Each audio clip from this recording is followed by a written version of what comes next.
So it's interesting, Lou, I can't tell you how many times I have shared the story about how Lou Diamond was sold into podcasting. Actually, it was a joint venture effort between Lou and myself. He put himself into podcasting. Wait, I do know how much time, because I have what are they called? That free Pantheon thing where I get basically checks, Patreon. I get, every time you mention it, I get payments to me. So it comes out very nicely either time.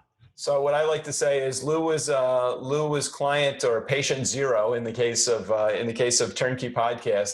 Talk about trying to figure out who your market is. And we had a show, Strick and I had a show, or have a show, The Nice Guys on Business, and we've been podcasting for almost 6 years. And Lou was how did you originally find the show, Lou?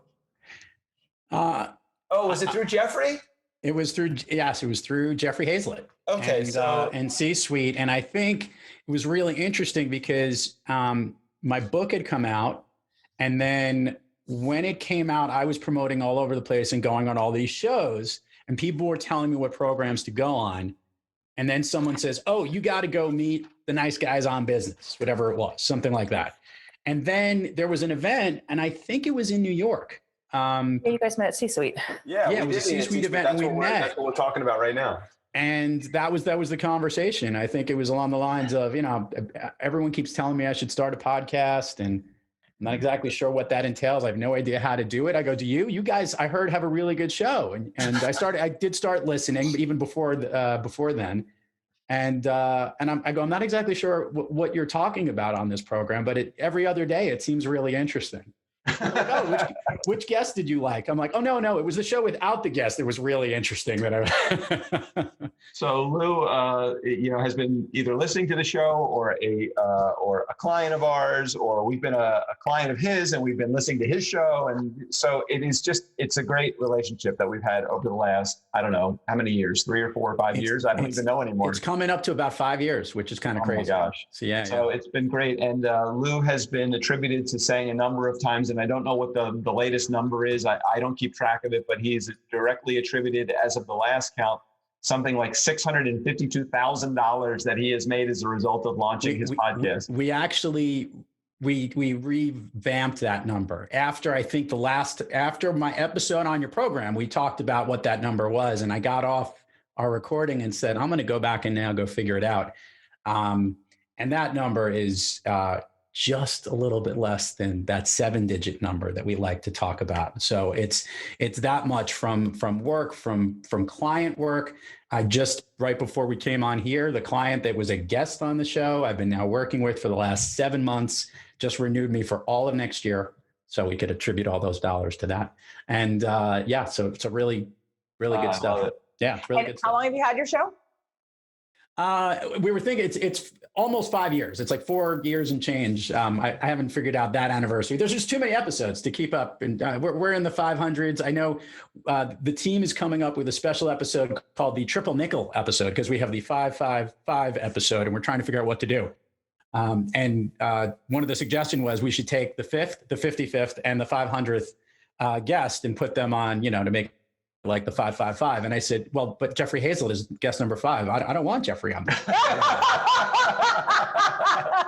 I love you, Jeffrey. I'm just kidding. So who was your first guest on the show, Lou? My first guest. So this is amazing. My first guest is a very good friend of mine for a very long time. And she is one of the best marketers ever. And in fact, I was talking to her today because we are working on a project together. Her name is Billy Howard. She's been on your, Billy. Yeah, I know Billy very well. Yeah, she sent us many guests. And in fact, we've been working on a very similar client that overlapped on both of our shows, who's a client I've been doing some business with. So she has a company called Branthro, which is short for Branthropology, but Branthropology was really long. But Branthro, and she has amazing content in helping people better market and understand your brand, but also understand the data behind it. She's actually building a whole AI platform that does all this stuff. So it's kind of cool. So involved with that stuff. And, but Billy was my first guest. So almost 5 years, almost $1 million. And it's pretty awesome. I am not at $1 million yet, and I've been podcasting longer than 5 years. Together we have. We figured out, yeah. Together we have within a couple of years. Hey, that dress is worth at least $1 million. I don't know what you're talking about. But thanks, Lou. Top, whatever. How about my shirt? Not yours. Oh, you look lovely too. Lou, I put on a shirt today. I know I wanted to wear a t-shirt. I was going to wear a podcastologist t-shirt just to kind of do it, but I don't have one. Why didn't you send him one yet? Shameless plug. Okay. Shameless plug. We have to fix that. Debbie, welcome. We see that you're here. We'll get you in here Love too. Debbie. Debbie. I can't be on with Debbie? No. No, you have your own time. So Lou's Hey, she's got this mapped all out on the wall over here, Lou. You can't, and it's indelible ink, so we can't do it. you know, she's got it regimented. I'm just following. Look, really there smart. is freedom and structure. You know where you're going. You can wiggle the line. I love that quote. That's going to be the new quote I put on Instagram. I'm going to tell my social media guru who works for you freedom guys. and structure. I say that in salsa dancing all the time. When you know how to salsa dance, you know how to then go between the lines to stay within the structure. You know, it's the interesting. language. You said that yesterday. For all of you listeners and viewers out there, this is the episode of what our actual episode was like. I don't know what number I was, but this was it. Gucci had a quote yesterday that you really liked also. It's a price becomes an issue when there's when value, when they don't understand the value or something. I have it. I wrote it down. But anyway, right. Price versus value. The way he said it, I'm like, boom. And someone else had said it and he took it and he doesn't remember who that person was because they were in an event. Nonetheless, and you all hear that on the episode. But let's go back to Lou. Lou's episode is number 4. He's actually the first guest that we interview on Sales Training for Podcasters. So for those of you that might have just logged on, 2 things, salestrainingforpodcasters.com to get your free gifts, which includes Lou's free gift, which we're going to talk about right now. Oh, it's a biggie. And then please download the show, subscribe, rate, and review it. Would be awesome. There's not a million, but there's a lot of great tips. There are currently 12 episodes. Lou is, like I said, number 4, and we're going to save what we talked about there. So go listen to that. Today will be something a little bit different. So let's start out with Lou. Besides the updated number of almost $1 million, which is very inspiring for everybody to listen to from a podcast. Well, we should do podcasting, yes. Yeah. So just so everybody knows that that wall behind Lou, that is not actually a green screen. That's part of his brand colors. so if he does do green screen, it probably erases everything except for his wall unit behind him. This is true. Maybe that's even a good way to show some of the fun things that we're doing around here to make your show even more entertaining. We've worked with lots of different technologies in the past to try to show how we can make presenting more exciting. And in so doing, we've done things that are kind of cool in the way that you can change the way you present or jump in and out in ways that you can. What platform is that? I'm a dot. Well, you'll have to learn when you sign up for the special class of what's all the different things. I love it. A teaser right there.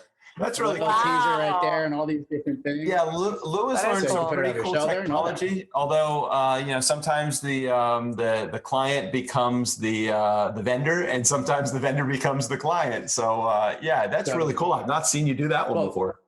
Well, what's really cool is one of the things that's out there. And by the way, this also, if you've ever seen SNL, we do a lot of stuff where we put presentations here, so it doubles as the green screen. One of the things that we learned a long time ago is, when you go on these calls, and if you see people jump out, they share their PowerPoint presentation, they show you your sales deck, and then everybody becomes that little small thing that you say, well, that doesn't necessarily connect you as much as you'd like to. What does this all have to do with podcasting and training? Let me make it clear. We've done video podcasts where I've had people pitch their books, their promos, their videos, the other stuff that they do, and we've done it in this format in the live format, and it's pretty awesome. So it's making the audio and the video podcast very cool to engage with. So trying to do fun things. Awesome. Okay, so I'm trying to make everything fun. Tell me, what do you want to ask me, JJ? What do I want to ask you? So do you have a team? And what I mean by team is, okay, let's start with what kind of team did you have when you first started your podcast? And was the podcast, so we've said this already, but I'm going to repeat it because I don't think you were here when I said it. We interviewed Scott Sembucci yesterday for the show, and he and I, it sounded very like we had very similar kind of ways, or like things that we're selling, but I was unclear what the difference was between his business model and mine. And Doug had said, well, Scott, the podcast for Scott is one spoke on his wheel and marketing wheel. But my podcast is the center of my wheel. Right. So did you start your podcast as another form of marketing, or has that become your main form of marketing? Great question. When it started, I think, as Doug so wisely said, we had no idea what it was. I didn't know if it was a spoke, if it was just a side project, if it was just a piece of what we do. There's some irony in this, in that I think when I started the podcast, it was to try to grow a lot of my speaking business, which is a lot of the stuff from whether virtually speaking this way. And it was a way to extend my brand and connect with all the people that I was connecting with, right? And feature them. And it is an interview podcast show that I started with, and it was just myself. And I was using Doug's company, Turnkey, to help produce and put it together. Over these last 4 years, I've got dedicated people who are focused on the 2 people who are dedicated on all the time for me. One for social media, who I'm very good connections with the Turnkey family, and another one who helps with a lot of the content that we create and helping to develop all of that. And then I also have a whole team of interns that work for me each year and help with it. Free labor. Yes. One of the things that's crazy is that we weren't sure what it was to start. It became the marketing arm for the business. And then slowly we recognized that there were other businesses that it formed. So it became its own business line for the Thrive business. So not only is Thrive Loud a funnel for the stuff that we do, as we discussed on our interview, we had offshoot programs that were revenue generating, the bedside readings, authors at Thrive. I partnered up with an internal podcasting company that like helps big companies like program and market their shows. And I ended up helping them on that part. We created an outside side, so that became a revenue source within that. And here's the fun part. Remember, I was doing the podcasting to try to promote and get speaking, but now I actually speak about the business of podcasting. Go figure, like you guys do. So it became an integral component to the brand. Even my website, my company's name is Thrive. Thrive Partners was the website. Thrive Loud is now the website and the social media handle and all this stuff, and everything flows through that. So people are always recognizing me for the podcast first, right, and other components of the business. Yeah, hopefully. So it was an offshoot, a spoke, and it became the hub. I think that people would have a harder time, unless they were starting their business from the very, very beginning of their podcast launch as well.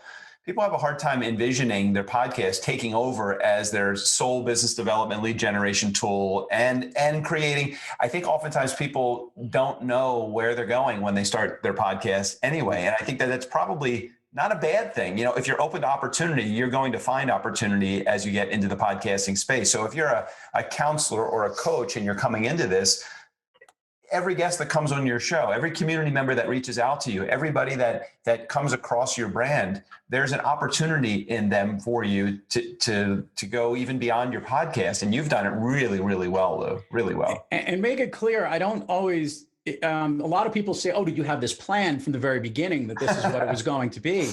Absolutely not. To Doug's original point, we didn't know what the show was going to be. But what I realized was the platform of podcasting, and I've said this multiple times, I think I said in our interview, podcasting is the most powerful, I call it, some people call it networking, I call it connect working tool there is. I can go to any CEO anywhere and conduct an interview with them. I can go into a company, and this is something that one of the offshoots of the business, a company has hired me to do a special promotion program to interview the executives of their business units so that I can actually, we could feature them on this different format. And the power of interviewing and using that way to connect with people, whether it's through your ears that you're hearing in audio or through the mediums we're using right now, is a component of connecting. And that is just so integral with everything that I do. So it's actually funny that what I thought was just going to be this little side project is what everyone should be doing, because I was really interested in showing how I could connect people and have those as the guest. Well, the reality was the whole platform is a way to connect your whole business to everyone. And you guys do it spectacularly, even though we have no idea what they're talking about. Our nice guys 3 days a week or 2 days. But JJ's got it down to the point. I caught the earlier part of your last part of Karen's interview that you mentioned, there are other people that do the niche that you do, but you establish a rapport, a great connection with your audience. And people don't realize the power of having that connectivity with your audience, whether they're customers, fans, subscribers, all the components of that. This platform enables you to do that regularly. People love consistency. It's one of the biggest things that I said. And the fact that you guys do it each week or multiple times a week, whatever your programming is what draws people in and grows your brand and your business. Because people want to be engaged with people that engage with others. That's the key to connectivity. From a sales perspective, Lou, what's one of the things that if you were bringing on somebody to your organization and you were teaching them about selling, what's some of the early on advice that you give somebody just about the whole sales game itself? Sales got a bad rap for such a long time, the word sales. I think you've ever heard the word sleazy comes from salesman. It's a derivative of it. And I never looked at it as making a sale. Sales are a result of what you produce from really good connections.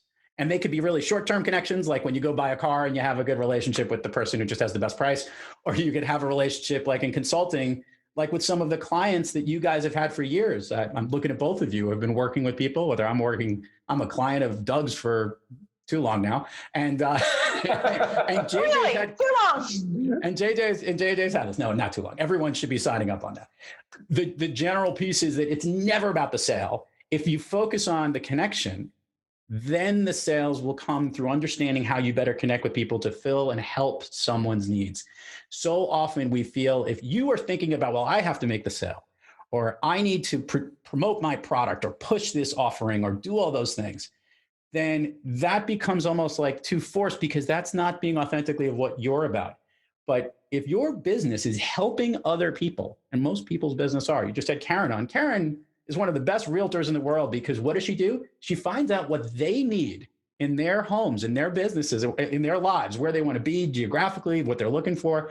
And she matches up those things and fills those needs for them. Yeah. Size of the house, the place you need to live, commutability, all that stuff. She doesn't care about, I need to make the sale because I have a house that she's the one that's listed here. That's not how she thinks. And that way that she manages is exactly how every great customer service person does. It's never about you. It's about them. Help them first. Figure out how you connect with them. Then the sales come. And they'll keep going back to you and they'll refer you because you know that they're looking out not to make the sale, but they're looking to make the connection. All right, so let me ask this though, because I think that oftentimes people confuse, and Karen did a really good job of helping me understand the fishing in a bucket versus the getting fish into the bucket. How do you, through your podcast, get fish into the bucket? How do you, because once they're in the bucket, once you have a prospect or a potential person that's interested in what you do, now it just becomes a relationship build and you're sharing what you can do and they can share the problems that they're having. But how do you get people into the bucket to begin with? I have no idea. They just keep showing up. They just keep coming. No, I will tell you, it actually is the most important thing that you can do from every relationship or any piece of business you have. And everyone always forgets about it. In fact, earlier this morning, I had the exact conversation with my client about something they need to work into their contract with their clients. And that is to have people say great things about you, provide testimonials and recommendations and referrals. The truth is that in a customer service relationship, that it's that experience that you had with someone that someone else says that you trust that is going to fast track where that connection is made. Right. So one of the things that I always do is every single client I've ever worked with, there's a lot of them, they have to provide some kind of referral or recommendation as part of working with me. I'm so excited to work with you. When we're done, can you write a recommendation for me? And by the way, go check out my LinkedIn. Go check out my website. We've put these quotes in there. In many cases, we even created video testimonials of some of this stuff. Mm-hmm. This is gold for everybody. And by the way, I have people talk about how great this podcast show is. It's one of the things that I recommend. Give us a recommendation. Put it up in all the places that you can recommend. Why?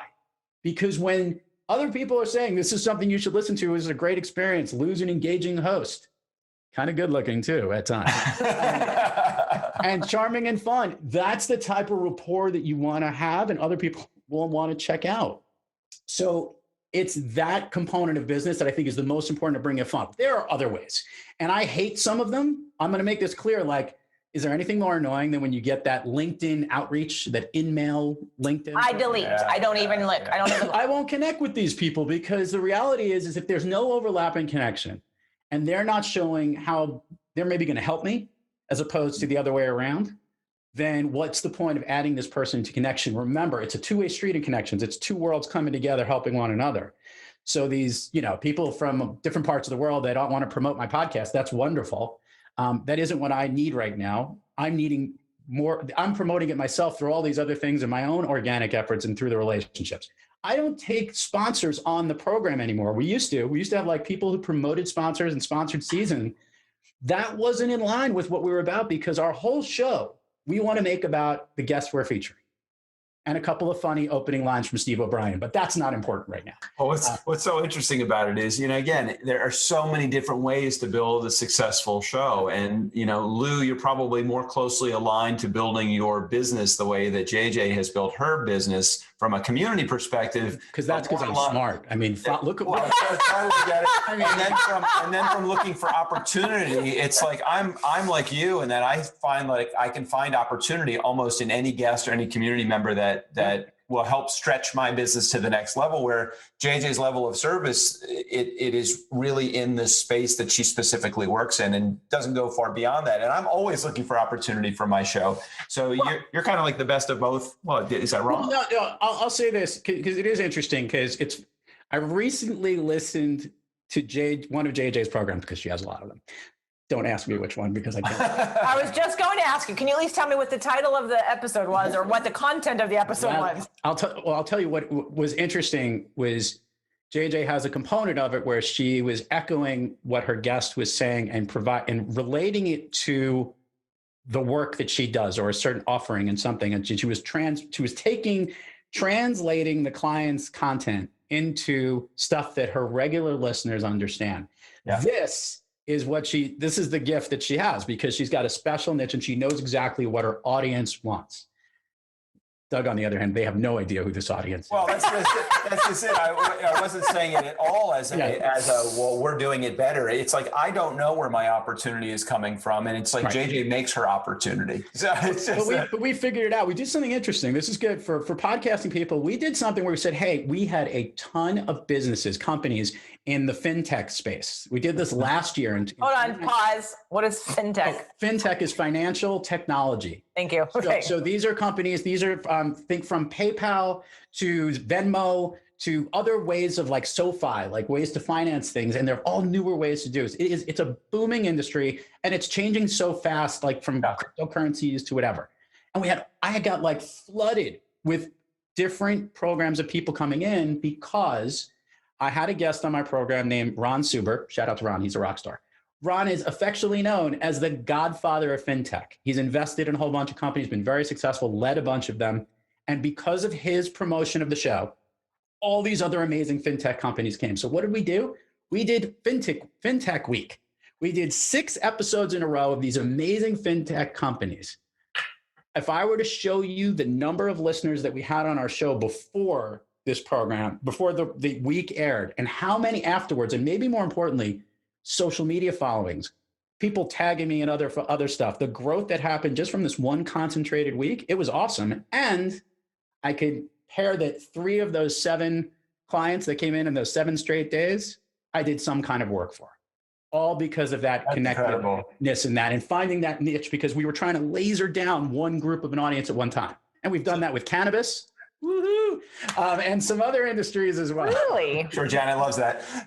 So, again, looking for opportunity, that's what podcasting is really all about. It's, yes, you can go into it with here's the product and service that I offer, and this is the one that I'm going to share with my community. And you can stay down that line and just translate or transfer your marketing from real world marketing to podcast marketing, or you can go into podcasting and look for the opportunity. And that's obviously an area that you've been highly successful at. That's some cool stuff, Lou. It's pretty cool. It's pretty fun and fun. If I could ever say there's one thing, it is such an engaging thing to connect with someone for me. I am that type of person, if you haven't figured that out already. I love connecting with people. I love understanding what they're about. There is no better forum to do it than an isolated piece in an interview program, panel programs like this. Even I found this really interesting. I was chatting with, I'll give a shout out to my friend Mindy Barnett. She has multiple shows. She's a PR person, and she has, I think, a show. It's called Chasing the Ring or something like that. It's like a whole dating show that she's going through. Why I would be on this show, I have no idea. But just to show you what not to do. But it was really interesting. She did a couple of pieces where she just spoke and gave her opinion and gave her thought in a very short bit, very much like your Mr. Hate guy. I love him, by the way. He's Bucky. Bucky? Yeah. It's like Bucky, like a quick dose of a good thought. 8 minutes of motivational hate. Some people love this. Some people love this format. I love that format. If you're a thought leader, a coach, or an idea person, and you're trying to grow your business, just showing a little bit of your brilliance in those short little doses, phenomenal way to do it. I've seen people pair that up.